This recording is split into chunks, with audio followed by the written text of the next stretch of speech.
મિત્રો, કેમ છો? મજામાં ને? મને એક વ્યક્તિએ ક્વેશ્ચન કર્યો હતો કે પેઢીનામું એટલે શું અને પેઢીનામું બનાવવા માટે કઈ કઈ વિગતોની જરૂર પડે છે. જરૂરથી જણાવી દઉં છું.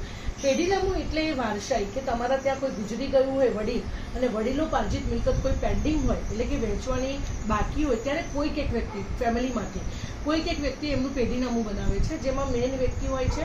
ધારો કે વડીલો પાર્જિત મિલકતમાં વડીલમાં મેન હોય છે, એમાં પછી ગુજરી ગયા પછી એમના સીધી લીટીમાં જે વારસદારો આવતા હોય એમની ટોટલ માહિતી આપેલી હોય છે અને જે વડીલો પાર્જિત મિલકત માટે ચર્ચા થતી હોય એ વડીલો પાર્જિત મિલકતની એમાં ટોટલી ડિટેલ્સ આપેલી હોય અને એમાં જેમને ઓબ્જેક્શન ના હોય એમના એનઓસી હોય અને જે ગુજરી ગયા હોય એમના બધાના આધાર કાર્ડ અને મરણના દાખલા હોય અને જે હાજર હોય એમના પણ આધાર કાર્ડ હોય કે કોઈ પણ ઓળખપત્ર હોય અને પછી 50 રૂપિયાના સ્ટેમ્પ પેપર પર મુખ્ય અરજી સાથે એક લખાણ કરવાનું હોય. એ અરજી સાથે એને નોટરી કરવાનું હોય.